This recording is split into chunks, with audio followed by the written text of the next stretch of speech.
साथियों, पुस्तक हमारी भावी पीढ़ी और उसका नवनिर्माण पृष्ठ 2.52 से आपको पढ़कर सुनाते हैं। भातृ भावना कैसे जगाई जाए। वाङ्मय 63, लेखक श्री राम शर्मा आचार्य। आइए सुनते हैं। समाज में जितने बच्चे हैं जो कि किसी न किसी पाठशाला में पढ़ने जाते हैं, उन सबकी आर्थिक दिशा समान नहीं हो सकती। कुछ अति अमीर घराने के होते हैं तो बहुतेरे बच्चे ऐसे मिलेंगे जिनके माता पिता अत्यंत गरीबी का जीवन व्यतीत कर रहे हैं। उनको शाम तक भरपेट भोजन मिलना भी कठिन रहता है। फिर अपने बच्चों को वे किस प्रकार अच्छे वस्त्र पहनाकर स्कूल भेज सकते हैं। जिस युग में हम लोग रह रहे हैं वह स्वतंत्रता, समानता एवं भातृ भावना का युग है। हमारे देश के संविधान ने अपने प्रथम अध्याय में भारत में निवास करने वाले सभी नागरिकों के लिए समानाधिकार, स्वतंत्रता एवं समान व्यवहार प्रदान करने की घोषणा की है। यह भाव है कि सब प्राणी समान है, सभी ईश्वर के बंदे हैं। अतः न तो अमीर को गरीब से घृणा करना चाहिए और न बुद्धिमान को बुद्धिहीन को नीची निगाह से देखना चाहिए, वरन उन्हें अपने से नीचे वाले को सहयोग देकर, सहानुभूति प्रदान कर अपनी शक्ति एवं संपत्ति का थोड़ा अंश देकर उन्हें भी ऊंचा उठाना कर्तव्य है।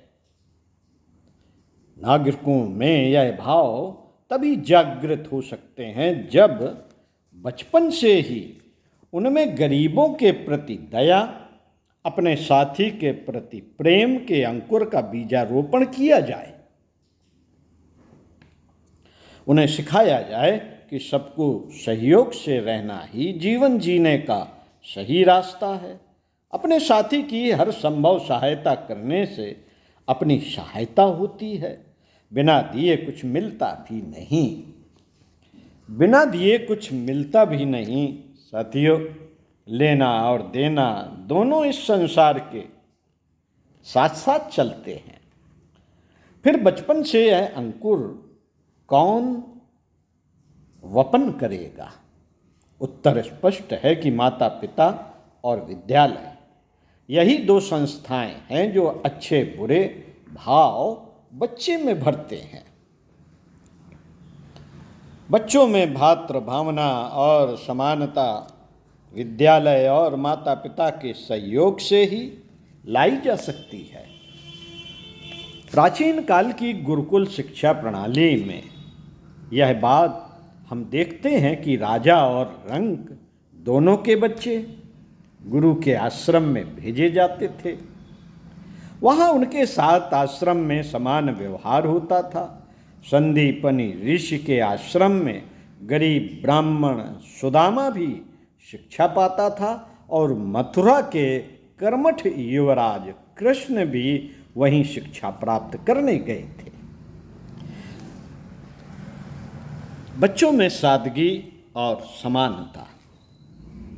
स्कूल जाने वाले बच्चों को देखने से ऐसा लगता है जैसे किस रंग बिरंगी दुकान में विभिन्न प्रकार की गुड्डी गुड़ियों को देखते हैं।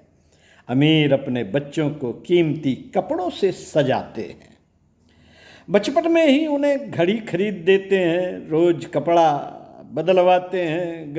गरीबों के बच्चे बेचारे फटी धोती कुर्ता या कमीज पहन कर आते हैं।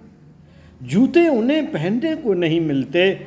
इसका एक दुष्परिणाम यह होता है कि कीमती कपड़े पहनने वाले बच्चे में अपने पास फटे या साधारण वस्त्र पहनने वाले की तुलना में मिथ्याभिमान के भाव जगते हैं।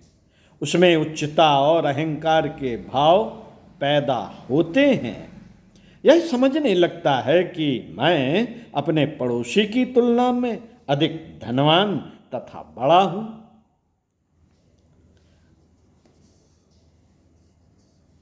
आवश्यकता। दूसरी ओर फटे पुराने वस्त्र धारण करने वाले बच्चे भी अपने को निम्न स्वीकार करने लगते हैं। उनमें हीनता के भाव पैदा होने लगते हैं। यह दोनों स्थितियां आदर्श नागरिक निर्माण के बारे में के मार्ग में रुकावट है। आवश्यकता यह है कि विद्यालय में विद्या अध्ययन करते समय सब बच्चे समान भाव से भावित हो। अहंकार विनाशकारी है और हीनता भी प्रगति में बाधक है। यही बच्चे बड़े होकर छोटे बड़े, ऊंच नीच, धनी निर्धन के भेदभाव फैलाते हैं। इन्हीं के कारण समाज में हजारों प्रकार की जातीय समस्याएं उत्पन्न होती रहती हैं।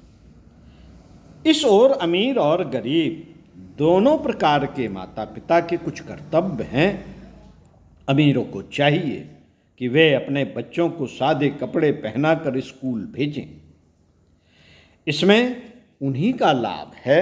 छोटे बच्चे जब घड़ी या सोने के कोई छोटे जेवर अथवा कीमती कपड़े पहनकर स्कूल या खेलने जाते हैं तो वे समाज के धूर्त, चोर, बदमाश लोगों की निगाह में पड़ जाते हैं। साथियों, थोड़े से पैसे या वस्त्रों के लोभ में बच्चों की जान तक ले लेने में उन्हें लेश मात्र भी दया नहीं आती। बहराइच मॉडल स्कूल के प्रधानाध्यापक महोदय का इकलौता बच्चा सोने की छोटी छोटी 2 बालियां अपने दोनों कानों में पहने था। उन्हीं बालियों के लोभ में एक दुष्ट ने बच्चे को बहकाकर और एकांत में ले जाकर उसे मार डाला और बालियां निकाल ली। बताइए, यह सोना, पैसा या वस्त्र बच्चे के प्राणों का घातक बना। इसी प्रकार की घटनाएं आए दिन हुआ करती हैं। फिर हर बुद्धिमान का फर्ज है कि बच्चों को ऐसी कीमती चीजें न पहनावें। अब भी चलन मिटता जाता है, लेकिन कुछ समय पहले छोटे बच्चों के हाथों और पैरों में चांदी के कई कड़े पहनाए जाते थे। अब भी देहातों में अहीर या कुछ अन्य जातियों में इसका प्रचलन है। समान ड्रेस से समान भाव बनने में सहायता मिलती है। शिक्षा विभाग की ओर से भी इस आवश्यकता का अनुभव किया जा रहा है। इसलिए किसी किसी विद्यालयों में, जिनमें प्रधानाचार्य उत्साही हैं, बच्चों के लिए समान वेशभूषा अनिवार्य कर दिया है।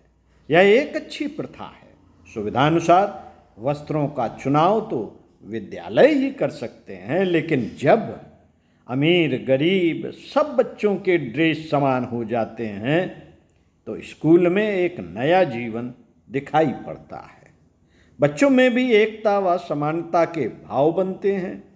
इसलिए अभिभावकों का यह कर्तव्य है कि जिन स्कूलों में उनके बच्चे पढ़ते हैं वहाँ यदि समान वेशभूषा की योजना लागू की जाए तो उसमें उत्साहपूर्वक सहयोग देना चाहिए। इसे अतिरिक्त व्यय मानकर बोझ समझने का कोई कारण नहीं।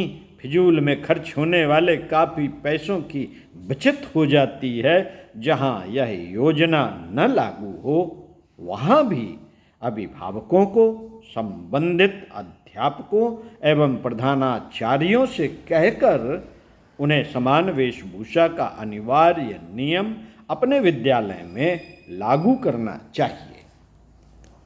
साथियों, इस नियम से अमीर गरीब दोनों को ही लाभ हो जाता है।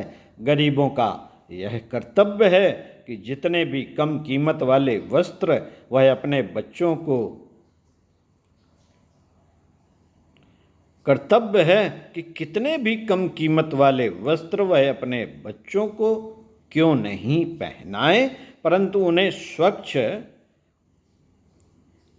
और साफ रखने के नियम का तो वे पालन कर ही सकते हैं। इसमें तो धन नहीं, श्रम की आवश्यकता है। धोबी से कपड़े न धुलाए जाकर रविवार के अवकाश के दिन बच्चों से ही उनके कपड़े धोने के लिए कहना कोई अनुचित बात नहीं।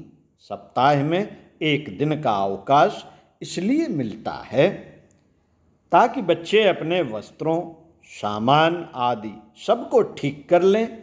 बच्चों में यदि अपने कपड़े साफ करने की आदत डाल दी जाए तो यह स्वावलंबन और सफाई हर दृष्टि से उपयोगी आदतें होंगी। आगे चलकर यह बच्चे कभी भी छोटे बड़े किसी काम के लिए दूसरों का मुंह नहीं ताकेंगे।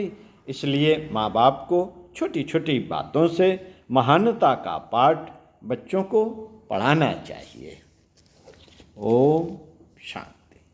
साथियों, इसी क्रम में अगले वीडियो में आपको पढ़कर सुनाएंगे पुरुषार्थ और परिश्रम।